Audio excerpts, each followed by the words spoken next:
Hi guys, WineTuber here, and today I'm gonna show you how to read a champagne label. So, let's get started!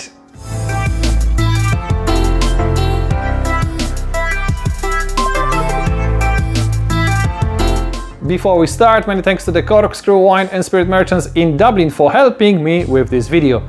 And if you're watching my channel for the first time, please consider to subscribe.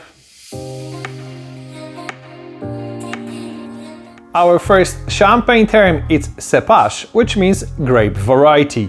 Did you know that there are 7 grape varieties permitted in Champagne area, including 3 most planted grape varieties, which are Chardonnay, Pinot Noir, and Pinot Meunier, and the last 2 varieties are reds, by the way.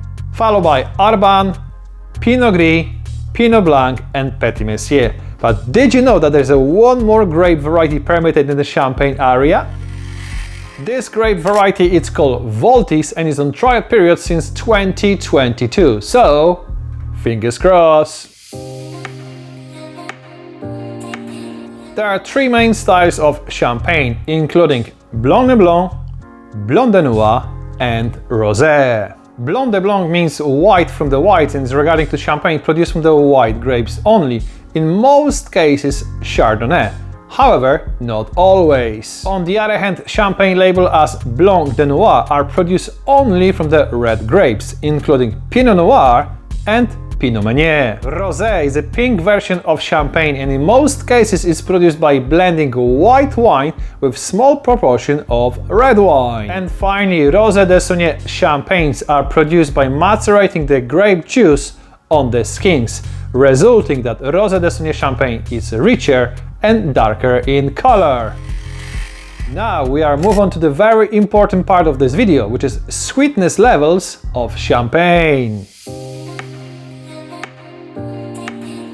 Did you know that dosage is the final touch added to the champagne before corking? A mixture of sugar cane dissolved in wine known as liqueur de dosage is added to the champagne in order to balance the natural high acidity of the wine. Champagnes are divided by the amount of dosage and can be labeled as follows. Doux champagnes contains more than 50 grams of sugar per liter, Demi Sec in between 32 to 50 grams of sugar per liter, and Sec between 17 to 32 grams. And all these 3 champagnes are always sweet. There are also 3 types of dry champagnes, including Brut, which must contain less than 12 grams of sugar per liter, and this is the most common type of champagne available on the market. Extra Brut contains less than 6 grams of sugar, and finally the driest of all is Brut Nature, which contains less than 3 grams of sugar per liter.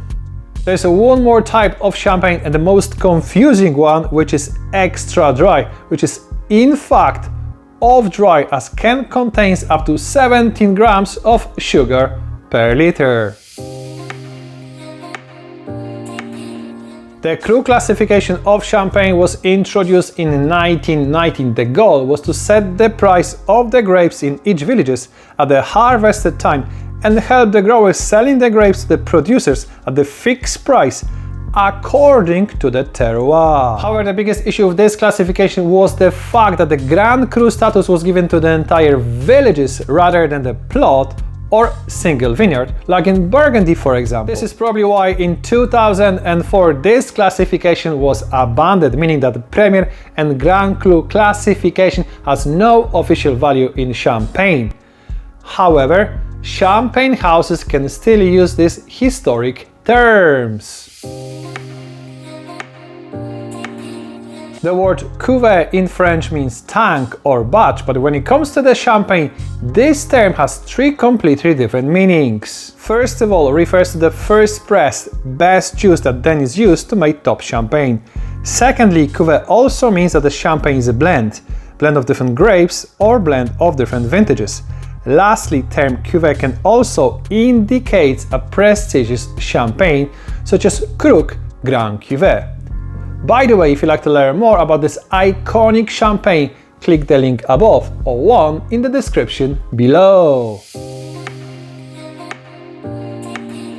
Clos is one of the most magical words in fine wine, and it refers to the champagne produced from the single plot or single vineyard.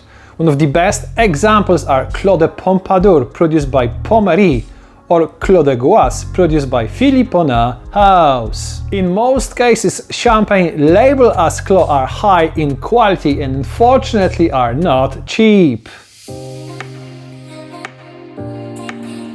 Millésime in French means vintage, and when it comes to the champagne, it's regarding to the wine produced from the single year. Champagnes with the vintage on the label must be aged for a minimum of 3 years and are usually produced in the best vintages when the weather conditions were ideal to produce great wine.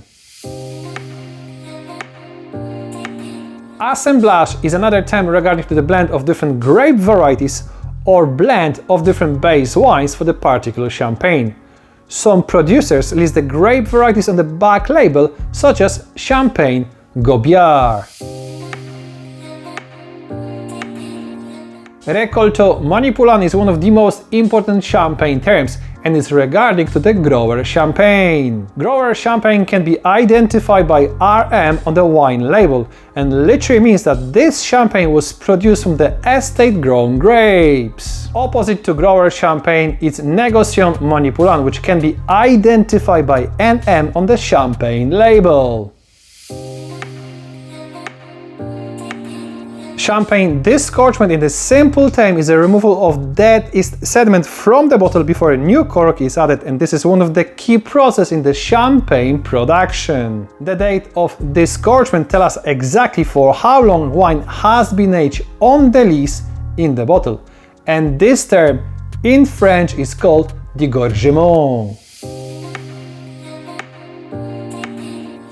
Vieille vigne literally means old vines, but surprisingly this time it's not legally regulated in France. Champagnes labeled as vieille vigne usually has more depth and complexity, and one of the best examples are Bollinger Vieille Vigne Française. Thank you very much for watching this video until the end, and I really hope that you enjoy it. If you'd like to learn more about other sparkling wines, for example, what is the difference between Prosecco and Champagne, or what is the difference between Champagne and Cremant, click one of those links. In the meantime, don't forget to subscribe and see you next time!